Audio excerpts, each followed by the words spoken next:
Greg Angello here with you on an absolutely gorgeous, gorgeous day here in the South. In Charlotte, we are just right around 80 degrees, and it is springtime. And I talked a little bit about it on our podcast that I did over the weekend, talking about our guests who are going to be coming into Planet One, and on the video that I did as well, that was earlier this week. And our first guest that we have coming in, we've been trying to get together for probably about a month now. Erik Allen is with us. And Erik, good afternoon to you. It's nice to have you here on the planet. Come on, man. Thank you so much for having me on your show, Greg. I really appreciate it. Well, it's my pleasure, man. It's nice to have you accepted the invitation to come in, and I know that you'd probably do quite a number of these out there. And since you're a first-time guest, don't know much about you, we do have a little bit of history about you with your life and all those things, and you can, wherever you want to go with this. I know that you host people to be guests on your show, and how many times do you get to be a guest on your own show? Yeah, man. It's I love being a guest on other people's show, man. I think it's the easiest way and cheapest way to market your own brand, right? And it's so much more than that, though. It's more on the relationships that come out of podcasting, man. And I've been a guest on a little over 150 podcasts over the last 3 years, man. And it's been fun, man. I love just getting to know people, man. But yeah, I mean, I grew up in Eastern Washington State. My parents were divorced when I was 11 years old. My mom got together with a guy who was very physically abusive. I ended up having to fight him when I was about 13 years old. I busted him in the head twice with a cast iron pan. And he was hitting my mom, and I had to put a stop to it. And so that kind of set me on a path of destruction for the next 10 years of my life, man, where I would battle drug addictions. I got arrested at 18 for having a bong, which is funny now because it's illegal in the state of Washington. But at the time, it was not in 1998 when I was graduating there. I got kicked out of my dad's house 2 weeks after I graduated. And for the next 2 years, between the ages of 18 and 21, or I guess 3 years, I moved 21 times between 18 and 21 years old, living off of credit cards. And so by the time I was 21, I was $28,000 in debt and had to file bankruptcy and, battled the drug addictions continuing into my early 20s. I landed a job with Universal Records, which, got me a fun life for about a year. But I spent a lot of time backstage hanging out with rock stars and living the rock star lifestyle without even knowing how to play an instrument or even sing. Like I was just the marketing guy, And man, it was couple years after the end of 1 year of being with Universal, I got laid off and I went into this pretty much depression. I was working at Starbucks and I was a night manager. I'd get off work and go to my ghetto apartment there in Renton, Washington. It was right across the street from where Jimi Hendrix is buried. And I would go into my apartment and drink myself to sleep every night. And there was one night where a girl walked into Starbucks and she'd been in a couple of times before, but I hadn't really talked to her, and she invited me to a church event. And, I was depressed. I had no friends, and she's good looking. Yep. What time do I need to be there?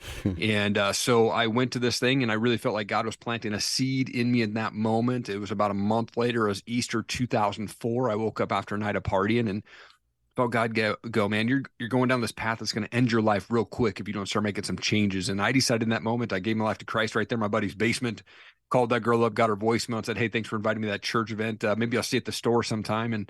And I quit cold turkey, everything, drugs, drinking, cigarettes in that moment. And a month later, me and that girl were dating, and we've been married for 18 years now, man. And so It's been a fun journey. So it's interesting because when I was reading a little bit of your bio, so the folks that are listening, I actually met Erik through Guestio. So Guestio is this podcast platform where we go on and you can connect and be a host or be a guest, that sort of thing. And so that's how I was looking around for different guests on the show, and that's how I was picking on you. So, nice. But I love Guestio, man. It's a great platform. Yeah. And so I read some of your bio about that, about what happened when you were at 13 and all of those things, and about your experience now, the experience that you had. And we have a lot of similarities. So I want to ask you, like all of that time that you were dealing with all the other things that you did, I mean, did you feel it was that one particular time at, your friend's house in his basement that was such a stark difference from before? Like I said, I think it was that event that I went to at the church event. I went and I ended up running into guys that I hadn't seen for over 3-4 years, because I was living in the Seattle area. Grew up on the other side. I had this brief stint in college in the other side of the state where I grew up in, and went to this college, this church event, and ran into these guys like, man, I haven't seen you in 4 or 5 years. What are you guys doing here? And so they were on the pastoral team there. And I just felt like I was at a low point in my life. I had no direction. I had no idea what I wanted to do, what I was planning to do with my life. all I wanted to ever do was get in the music business on the behind the scenes stuff. And I landed that job with Universal. And when it ended, this was during the Napster days, if people remember Napster, but I didn't know what to do at that point in my life. I was like, I'm just going to work at Starbucks. I'm going to live in this ghetto apartment. I wasn't searching or seeking anything different. I was just in this mundane, same old routine every single day. And I didn't know what I wanted to do with my life. And I think it was just this moment of God saying, look, dude, you've got no direction. Let me help you get on a path. And it's not like I went and I said, okay, I'm done. I'm quitting cold turkey, which, that's a struggle enough in itself a lot of times, but I had no desire to go back. But if you ever want to make a change in your life, away from drugs, away from drinking, away from partying, you've got to change the environment. And so for me, it was really put on my heart in that moment. Like I had to stop hanging out with certain people and I had to stop going to certain places. And what I did was I replaced that environment with guys that I found in the church that were great business people. They were great husbands. They had great walks with Christ. And this is way pre-podcast days. But I would take them out to Starbucks. I would ask them, like, what's their story? Like, how did they get to do what they're doing today? Like, what things are they doing in their life to be a great husband, a great businessman, have great walks with Christ? And I was basically interviewing them and sponging up as much as I could. And I think it was in those moments, in those conversations that really got me set up on the path that I'm on today. Did you ever read the Bible before at all? Were you ever into that where you would sit down with someone and go through that? Did you think that that was one thing that they were showing you to do? And how did that work for you? Yeah, I mean, I grew up going to church up until my parents got divorced. So I had a knowledge of God. And my dad's mom, my grandma, who's 89 years old, still prays for all of her 52 great-grandchildren and grandchildren that are in my family. I'm the second oldest of 19 cousins. And she still prays for me and everybody by name every single morning. I truly believe her prayers are what got me back on track. But, when I sat down with these guys, they said, hey, here's a good book that helped me get on the right path, right? Like Wild at Heart was a book that I read, one of those first ones. And I really was soaking up as much as I could. I was reading about a book a week at that time. And I was just reading anything and everything that I could. And another one, by Mark Batterson, In a Pit with a Lion on a Snowy Day. Like those two books were really impactful on me during that time. And I started joining men's group at the church. So we would go meet up early mornings. We have a Bible study. And I started reading the word and spending time daily in prayer. And even today, here we are 18, 19 years later, that's still a very important, non-negotiable part of my morning. I get up at 4 a.m. 6 days a week. And when I'm getting up, when I get to the office, the first thing I do is throw on worship music and spend time in prayer because I know that if I don't do that in the morning, my day is going to be kind of confused and lost. So that's really a non-negotiable for me now. The people that you were around that had an effect on you, but it almost sounds like there are people that are in the entrepreneur world that, they tell you, get up at this time, get up 30 minutes early. There are people that I know that do that. Yeah. And so was that a change for you? Because, even in my day, even though I had to go to work, I wasn't getting up until 4 o'clock in the morning. I might be walking in the door at 4 o'clock, right? Trying to figure out where I just came from. But I wasn't just like bright-eyed and bushy-tailed getting up at 4:30, ready to go. No, that was definitely a change for me. When I started working at Starbucks initially, I was the night guy, but then when I got married, I wanted to change my schedule around. So I started working the early morning hours. The first year of me being married, I had to be at work at 4 a.m. So I was waking up at 3 o'clock just so I could get to work at 4. And it was a brutal change. And the first thing I'm doing is taking 4 shots of espresso when I get to work, right? But it was definitely a change over time. And I definitely don't recommend if you're waking up at 7 or 6 to go straight to 4. If you want to wake up earlier, great, do it in 15-minute increments and work your way up to it or whatever. But, people ask me, why do you wake up at 4 a.m.? Well, I work a full-time job. And so if I wake up at 4 a.m., immediately my first thought is, man, thank you God for another day to see and hug and hold my family. And then I make my bed and there's 2 wins in 15 seconds. 1, I woke up, and 2, I made my bed. And for me, I get up and I come up here and I spend time in prayer, like I said, but my desire to be successful in marriage and business is bigger than my desire to sleep. And so I'm good with getting to about 6 hours of sleep. I'm not going to bed at 10 or 11 o'clock. I'm usually asleep by 9:30 at the latest. So I did have to make that adjustment. It was tough at first. But man, I'm probably 10 plus years now of waking up at 4 a.m. every day. And that's also interesting because I have a 7-year-old. I take my son to school. I have the blessing of taking my son to school every morning. It's just amazing. And so, but it's just interesting how you said that, like when you wake up and it's like some of the things that you're putting into your head, right? So let's talk a little bit about where you are now, because the other thing that I saw in your bio is that you are a coach, right? You've gone through, it looks like you went through the John Maxwell coaching program, certified coach. So how did all that happen? It was a goal of mine to become a coach in 2022. And I didn't want to just come out and say, I'm a coach. I didn't like a lot of people just call themselves a coach because they feel like they're coachable or they're coaching people. But I really wanted to go through and get actual proper training. And so I looked at Tony Robbins, who I've been listening to since the cassettes days, way back in the day, right? And I've looked at so many other programs, but John Maxwell, the way that his background being a pastor and his beliefs and the way that he intercedes biblical truths with business leadership, that really hit home for me. And so I was like, I'm going all in. And so I went all in and I paid for the certification. I went through the training and spent about a year just deep diving into his training, his courses, went to a virtual conference of his just about a month ago. And, I really wanted to go through that part of it. And he has so many great books. And so what I do is I take the principles that I learned from John Maxwell and I coach people on how to start, launch, and run a podcast. Because that's where I've had success from, and I didn't at first, I had no idea what I was doing when I first started podcasting, and I was in a walk-in closet and, bad lighting, bad microphone, didn't even look into the camera or anything like that. I didn't even do editing. I was just uploading to YouTube and calling that my podcast. And, someone's like, well, how can I listen to an Apple? And I was like, what the heck is that? I don't even know. Like, I didn't even know about Apple. But here we are, 5 years into this thing or 6 years into this thing now and starting to see some traction. I've recorded and released over 450 episodes, been a guest on over 150 other shows, which I like I said, and it's all about just putting in time. But I use that coaching principles from John Maxwell and I help people launch a podcast because I look at podcasting much differently than probably most people do. Yes, it's a great marketing avenue. Yes, it's very cheap and it's great to go get on other people's podcasts. But I look at it as a legacy because I wish that I could go back and hear and see my great grandfather's energy and hear his voice.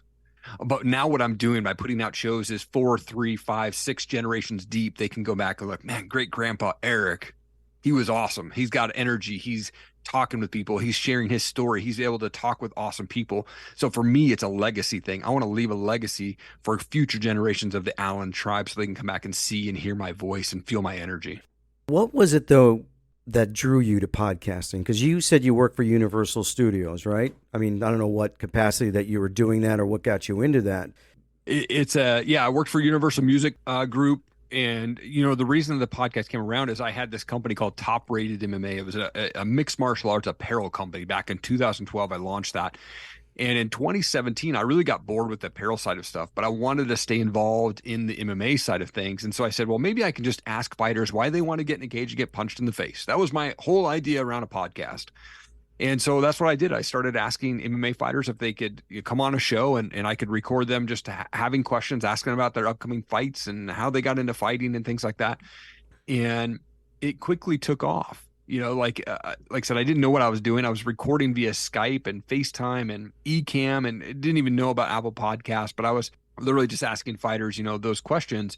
And here in the Northwest, where I'm located up in North Idaho, it quickly became the #1 MMA podcast. And lots of fighters were reaching out and getting on my show. And so I ran that show from 2017 to 2021.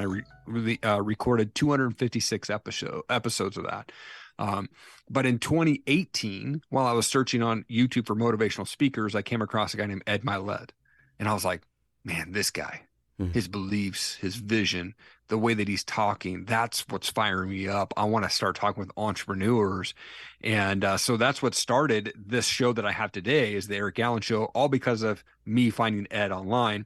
And, I think that everything lines up and life happens for us, not to us. And sure enough, about 6 months into me starting that podcast, or even having the idea of the podcast, I landed a phone call with Ed Milet, which I was able to record and release that as episode 12 of my new podcast. And that kind of kicked everything's off from there, man. Wow, that's interesting. What is your main focus right now? Is podcasting, is this your main business now, or is this you're still trying to build it? How is that working for you? Yeah, I still work a full-time job. So I typically flip over to the computer on the other side of me here at about 8 o'clock in the morning, 8:30, somewhere in there. And I work full-time. I've been working remote since 2015. So they're flexible. They know that I'm doing the podcast. I love podcasting. I really, truly feel it's like a purpose of mine to be able to connect and build relationships and network with people. But my main focus right now is just putting out good content. I just want to impact people. And so when people come on my show, I ask them kind of the areas that I focus on with my show is, tell me about where you grew up. What did you do to get to what you're doing today? What are you doing today? And what's coming up next? And those are the areas that I focus on. And I've been blessed to speak with guys, like I said, Ed Milet, Tim Story, Sean Whalen's been on the show, Brad Lee, Jim the Rookie Morris, and a ton of other amazing people. And so my focus is just building out that podcast and then really coaching people on podcasting. I have a podcast course available. They can do a video course or PDF version of that course, range from $50 to $25. I try to make it cheap so that people can go on and actually feel like they know what direction they want to go to start a podcast. Mm-hmm. I didn't have any direction, so I just put it together in a 28 video. It's about 1 hour worth of video recording, but I give you all of the steps on how to launch that podcast. And so I do that. I also do live coaching, and then I do content creation for brands. So I work with brands on how-to videos, explainer videos, box opening videos, voiceover, stuff like that. But my focus is really the podcast side of stuff, right? And so those other sort of like, the opening videos and all that stuff, that's all kind of the side hustle that funds my podcast. Mm-hmm. But my focus is just loving on people and bringing good content to people. Here's an interesting question. So do you think that because of the moving into, like you did with the John Maxwell coaching, do you think that you would be where you are now doing the podcasting? Did that give you more access to be able to connect with some of these other people that you've talked about to be on your show? Do you think that was an access point for you? No, I think the John Maxwell enhanced it. But I booked 99% of my guests through Instagram DM. And I just am real and authentic with people when I reach out to them, and I don't send them a text and say, hey, this is who I am. I want you to be on my podcast. I definitely did that when I first started and quickly realized that wasn't doing anything. And so what I usually do is I pull out my phone and I do a 30-second video saying, hey, Ed, what's going on? It's Erik out here in Coeur d'Alene, Idaho. You just released your book. Let me help you promote that. Let me help you bring value to your channel. If you want to jump on my podcast, so let's make it happen. Boom, 30 seconds. That's it. I would not go over 30 seconds. And I shoot that video to them in a DM on Instagram. And that's how I book all of my guests. That's really cool. I get emails from people. I don't know who they are. And I don't really promote it all that much. It's just how it is. Real estate is, we only have so much time in the day. So I have to be wise about how much I spend my time either doing this. And my wife does give me a little bit of, why are you doing all this podcast? She's like trying to figure out like, where is this going to lead to? If it's going to lead to somewhere, Sure. And I understand her position. I really do. Because if it's not paying the bills, then you're either doing it for entertainment, for a hobby. But what was interesting is like right after I started in 19, I got an email from this person said, Dave Seymour wants to be on your show. Yeah. And I'm like, I don't know who he is. I had like no idea, right? So I blew it off. I didn't do anything. Sure. And then a few days later, I get another email and say, hey, listen, we're still trying to reach out to you. So Dave Seymour from Flipping Boston wants to be on your show. And I'm like, Flipping Boston?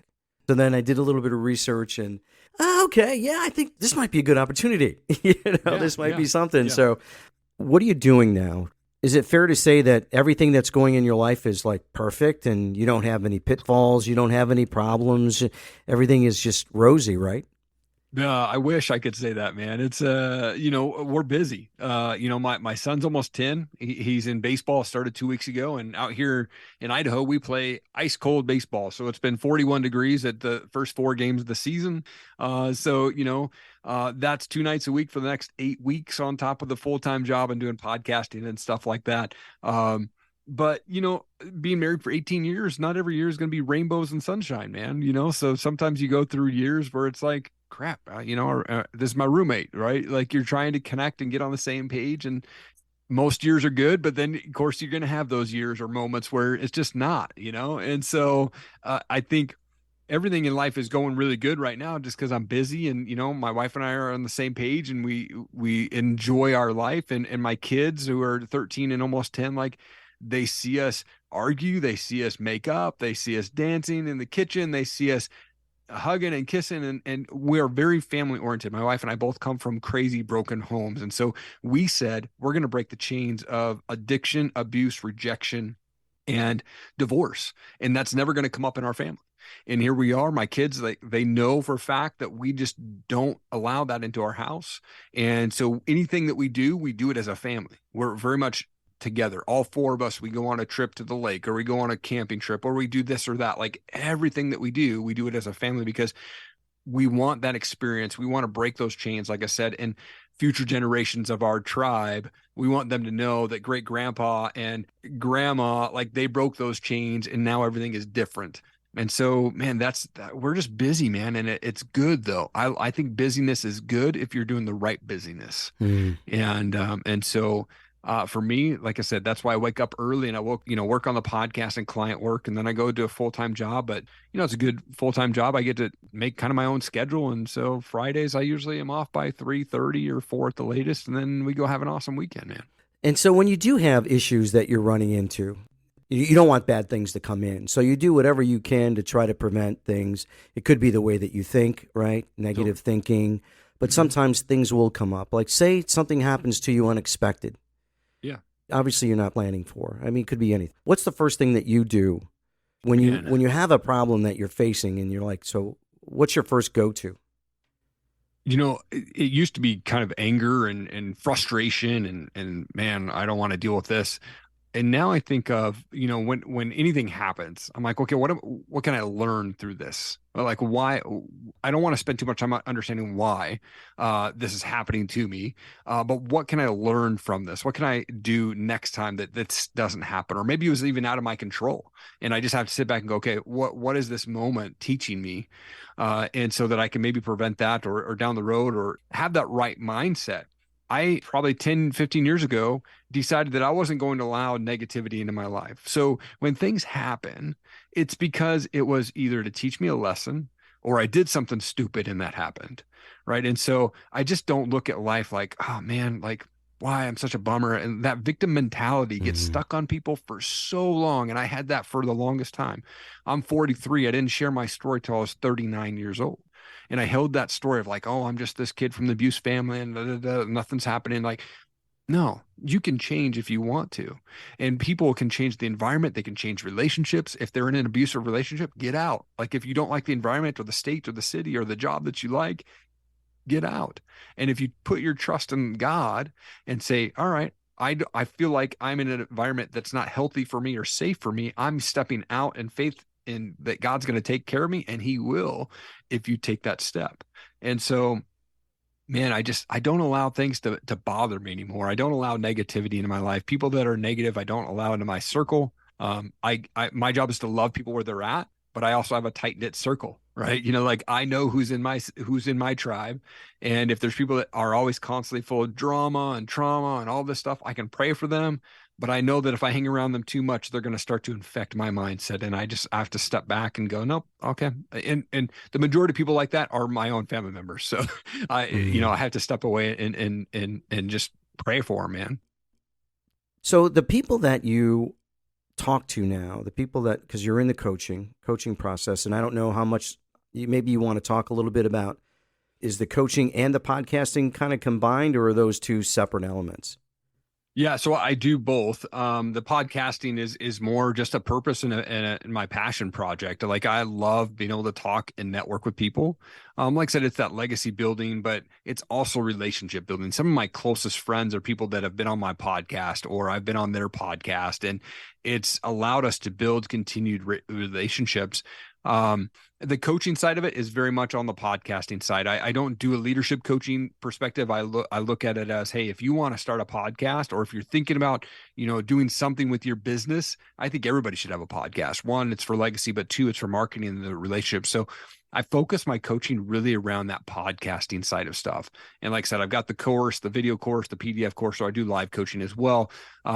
But they're kind of two separate tracks. I've got the podcast that really builds the credibility for my brand, but also connects me with amazing people. And then I've got the course. So I've got that course to show people like, look, I can teach you how to do this. And so they're kind of combined, but they're two separate tracks that I'm on. And so do things just sort of like lend themselves to, so let's say somebody finds you through your marketing process and all of that, and they're like, wow, this is kind of cool. Maybe I want to find out about podcasting and see how this can develop. And then you have a one-on-one with them or initial consultation, something like that. I have a ton of resources on my website for podcasting and downloads for the top 10 things you should be doing to, start a podcast and things like that. And, but yeah, always open to jumping on a call and chatting with people and seeing if it's a good fit. And if they have questions, they can always reach out to me through my website. I answer every question myself. I'm a one-man shop, man. So I am very involved with all of my listeners, and anybody that comments, I respond to every comment, respond to every DM. It's all me. I don't work with the, virtual assistants. It's just me working here, man. So do you get people that you have a consultation and then they start talking about their life? Does that kind of like switch your hat a little bit? Like thinking, well, maybe there's something else going on here that brought them to me. Do you ever explore that with people? Yeah. I mean, I've had that done. It's pretty rare, but that has happened before. And, I just have to tell them, like, from a coach's perspective, I'm not a therapist, right? I can kind of point them in the right direction on that. I can kind of work on a mindset, things that they can do from a mindset perspective, like things that they should do or remove from their life that could help them get on the right path. But, I will always say, look, I'm definitely not a therapist. If you've got something more emotional, then that's probably not my bag. I can help you with a mindset sort of thing and working on your business and building that podcast. But if it's something that you're dealing with on trauma, I'm going to point you back to, an actual certified therapist. Right. But I can certainly help them with their podcast and business and mindset and stuff like that. Okay. Because you never know what you're going to get when somebody comes to you and says, hey, Erik, man, I want a podcast. It's like you don't know them from Adam, just like you don't know me from Adam. Yeah. And then it's like you can just, boom, you can build like that relationship right away to some degree, right? That's why you have so many people now that you maybe are calling your friends through podcasting. Absolutely. Yeah, absolutely, man. And I think the right people come into your life when they're supposed to be in your life. And, like you said, people reach out to you and want to be on your podcast. The same thing. And I used to take everybody that would reach out and say, hey, I want to be on your podcast. When I first started, oh yeah, no problem. Let's do it. But I realized that I wasn't accessing the people that I wanted on my show, because I was putting these people that were requesting to be on my podcast ahead of the people that I really wanted on my podcast. And so I approach podcast guests a little bit different. Every year at the beginning of the year, I literally write down a guest wish list of people that I want on the show for that year. And I work my way through that list. And if people reach out to me and say, hey, I've got this awesome person who wants to be on your show. Okay, that's great. But inbound requests, now I have to charge for them because it takes me off of my guest wish list. That's my target list. And so if people are like, hey, I've got this great guy, cool, I can have you on the show, but I have to charge you a fee. And if you pay the fee, great, your show's going to jump the line, or I'll release it within 2 weeks. But those inbound requests, as you grow your podcast, you're going to start to get more and more of those people that want to be on your show. And you have to filter out the right people that you're going to align with. So do you want to tell me a few who's on your list that you really want to have on your show? Oh, man. Yeah. Some of them are, they're the unicorns out there, right? Like Inky Johnson and Eric Thomas and Les Brown, which, working with a couple of different contacts with Les Brown right now. So hopefully that's something in the works, but, yeah, man, Heather Monahan, and there's just some great people that I've been, in conversation with. We just haven't been able to line a date with. So yeah, man, it's always, it's kind of an evolving list, but most of the time I usually have at least a top 50 before I go into the year, because I do release my show weekly. So it's typically going to be about 52 shows per year that I'm releasing. So is there any particular category that you like to talk about mostly? Like, so let's just say if it's politics, would you go after someone to talk to them about politics, or that's not in your wheelhouse? How do you do that? Not in my wheelhouse, man. I do not watch the news, and I haven't watched the news for 10 years, man. I have no idea what's going on outside of my Okay. 5 mile bubble, man. I just don't care what's going on. I live in Idaho where we just don't follow the rules anyway. So we just, we never were affected by COVID. The whole time we're like, what the hell is COVID? Nothing shut down out here. But for us, if you let the media get into your head, I think Hmm. it just causes so much doom and gloom. And for me, I just chose to not turn on the news, man. We haven't had cable forever. Yeah. So, I mean, two things that I live life by. One, I turn off the news. So I don't watch any news. I have no idea what's going on other than there's some dude named Joe Biden in the house, right? Like I could care less what he's doing. Like out here, we don't follow the rules that they do. So I say, if you want to be happy in your life, turn off the news and just stop judging people. And my job is just to Hmm. love people where they're Yeah. at and just love Right. people where they're at, man, and stop judging it. And God calls us to just love people, whether they know him or not, man. My job is just to love people where they're at and be kind and nice to people. And it doesn't matter if you're on left side, right side, Democrat, Republican, whatever. It's my job just to love you where you're at. If you're not hurting yourself or hurting others, man, I'm there to just love on you, man. I really love that what you just said, because when I finish my podcast, I have like these things that I always say. Be nice to one another, take care of one another, love one another. And that's the way that I always end it. And that's kind of like, for me, is like the message, because we have so much judging going on so much now. It's just, Yep. and a lot of it is just, it's just biased. It's like we see, so we judge. Now, I don't know what it's like in Idaho driving. You're probably like Yeah. running through like a lot of wildlife. Like, what do you think you run into besides other cars on the road? Buffalo or things like that, or what? The city I live in is not super small. It's probably 45 to 50,000 people. It's on a lake. So, but I never have to go out of a 5 mile radius anywhere that I need to go to. Costco, the mall, like if I have to go to a grocery store or the lake or hiking or mountain hiking, hunting, fishing, whatever, that's all within 5 miles. Literally, my wife and I, over a year, we put 6,500 miles combined between our two vehicles on our vehicle. We just don't go outside of that 5 mile radius, man. It's nice. But most things we're going to see on the road out here in Idaho where I'm at, because I'm about 100 miles from Canada. So I'm up north. And so we see, I mean, moose comes through the yard sometime, deer comes through the town, like we see that. We see the big tractors, right? But for the most part, because I've worked from home, we just don't have to get out of the city too much, man. And we like it that way. And I literally have something on my wall in my office that says, if I can't pee off my front porch, my neighbors are too close. Like that's a Okay. goal of mine to have that property. And so we just don't have to get out of the town too much, man. And you're comfortable with that, right? So, Oh yeah. so I'm very much a nomad. were you like that before, though? I mean, how were you before, when all these things started to change? When you were younger, were you always like trying to be somebody's friend? Were you just wanted to be part of it all? Like, what do you see that's different about you now that? Yeah, I mean, I think in my younger years, I had probably anger issues, right? Like where I would love to be around people that were good people, right? I've always had that mentality, and I've never really been this person that judges people, I would say. But the mentality of just loving on people where they're at has probably come since I gave my life to Christ. Like I definitely judged people prior to that. Never in an anger or negative way, but I just thought, oh man, look, based a book on, judging this book off its cover, right? Like they're probably not a good person because they look that way.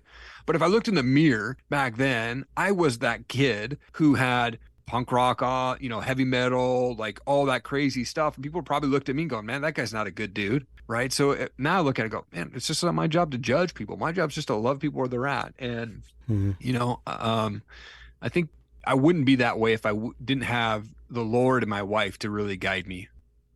We're going to wrap it up a little bit, try to keep it time-wise, and I know your time is important as well. So everyone that's listening, if people want to get a hold of you, find out more about you and your platform and your podcasting, and so how do they do that? So erikallenmedia.com is the website. It's ERIKALLEN and media.com. That's also Erik Allen Media on YouTube. So you can check out my shorts. You can check out, that's where my podcast is released, audio and video. So you can find it on Apple Podcast as The Erik Allen Show or Spotify. And then Eric, if you're on Instagram, it's just Erik G. Allen. Again, that's Erik Gallen. But I love to connect with people, man. And so if they want to have questions, they can go to my resources page, resources tab of my website. I've got a ton of free resources on there, from podcast equipment, the software, books that I'd recommend, some fun stuff, how to make some extra money.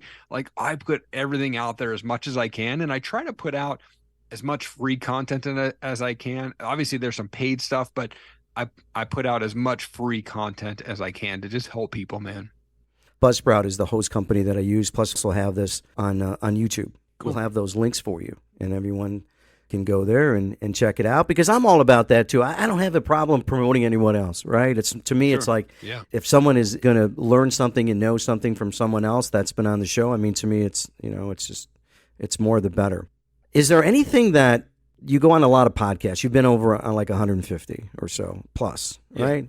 Is there anything, like, when you get done, like, I really wish that person would have asked me this, or like, thought maybe they're going to ask me that? Is there anything that you want to say that people just don't ask you, that you want people to know? This is your chance. This is your chance. Yeah, I think this is a great question, man, because I don't know if there's anything specifically a question that I ask. I would just say, like I said, I kind of touched base on this earlier, but like, if you want to make a change in your life, whatever that is, abusive relationship, alcohol, drugs, if you come from, welfare or food stamps or all that stuff, and you want to get out of that, then you get to choose to do that. You literally can go, all right, I'm done with that. And you start making changes. You can't just wish that you're going to get out of that, right? You have to actually take action. And so, look, if you want to change in your life, then start taking action to make that change. See, the one thing for me is, once I realized that my past and other people's opinions of me didn't affect my future, that's when the opportunity to make a bigger impact happened. And so, man, I just say, look, if you want to make a change in your life, just start taking action to get there. And you're exactly right. I mean, we have to take action steps if we want change. Erik, it was great having you on the podcast, and I wish you and your family, and going forward, great times moving forward, and great success for you and everything else. Really do. Hey, honored to be here, man. Thank you so much. I really appreciate it. So a big thank you to Erik Allen for being with us on the planet. We'll have all of his information on our platform, as I mentioned just a little bit ago. We appreciate you all for being here. We have another guest coming up next week, and her name is Stephanie Boyd. Stephanie has got a great story as well, and we're going to be hearing from her, as well as some other folks that want to get on the platform and like to be a guest on the show. And you may want to be a guest as well, and we're more than happy to talk to you about that. You can send me an email at info@planet1radio.com, and more than happy to talk to you and hear about your story and all of that. And who knows, build another relationship, just like Erik said. So for Planet One Radio, this is Greg Angello. We'll talk to you all soon.